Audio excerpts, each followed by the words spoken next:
If we were standing in your physical shoes, we would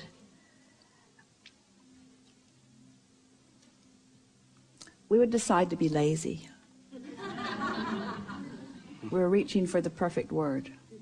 We would decide to be lazy for a little while. Because in your giving yourself permission to be lazy, you're giving yourself permission to allow your grid to fill in with everything that you've already chosen and put into your vortex. The word lazy has an unpleasant connotation, doesn't it? Because it's humans measuring themselves against other humans based upon a flawed premise. And the flawed premise is, the more you do, the more you're worth. And that is the most flawed of all flawed premises. I'd like to give you the premise that is at the basis of your universe. The better you feel, the more you allow. You could not be more deserving. You came as deserving beings into this time-space reality with powerful and clear intent. You've been mixing it up with others and defining what's important, not only to you personally, but important to you on behalf of others. You've included in your vortex the well-being of many others. In some cases, mass consciousness. In some cases, a community. In some cases, a family. But you've included in your vortex a desire for the well-being of far more than your personal self. But it is necessary for you to tend to the well-being of your personal self in order to be a productive advocate for the well-being for anyone else. In other words, you cannot give, or you cannot extend, or you cannot punctuate, or you cannot accentuate, you cannot assist anything that you are not already feeling. Which means if you are wanting in an altruistic way to be of advantage to everyone you know, you first have got to find a way to be of advantage to yourself. Which means you want to carve out more time to be nicer to yourself. More private time. More time under the bridge. More time where others are not telling you what to do.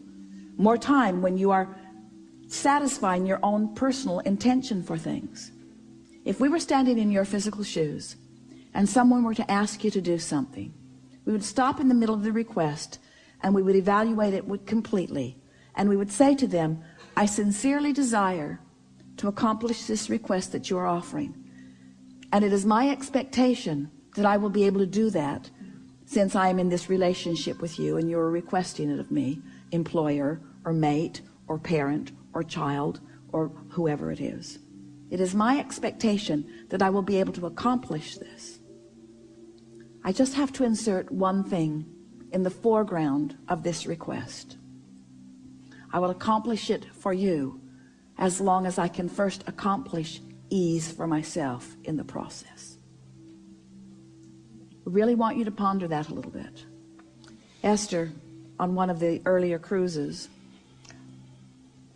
made sure that everyone received an easy button from Staples. Everyone got one. And Esther found a box of them in the attic the other day, and she spread them all around her house because she wants to amplify the ease of things, not the hardness. She wants to no longer justify the well-being that flows to her by pointing out how hard she's working in relationship to others. She wants to emphasize the well-being that's flowing to her by remembering the vibrational alignment that she is achieving. If we were standing in your physical shoes, we would do these things every day, and then anything else that you have time for. We would meditate for 15 minutes every day, which means we would quiet our mind with the simple intention of allowing our cork to float. We would go outside no matter what the weather, and we'd move around in it in appreciation of this planet. We would look up and around, and we would find things to acknowledge, and we would talk about them right out loud. Esther walks through her gardens and says to everything, you are my favorite. You are my favorite. You are my favorite. You are my favorite. You are my favorite stone on the pathway. You are my favorite bird in the tree. You are my favorite flower in bloom. You are my favorite flower not in bloom. You are my favorite tree. You are my favorite bush. You are my favorite frog. You are my favorite frog. You kept me awake all night, but you are still my favorite frog. In other words, so first thing, meditate. Second thing, spend more time outside. Third thing, we would buy a notebook. We would call it My Book of Positive Aspects. And we would fill at least 3, 4, 5 is even better, pages of positive aspects. 5 different subjects, and write the positive aspects of it. Training your vibration into that upward place. And then there is one last thing that if we were standing in your physical shoes, we would do every single day.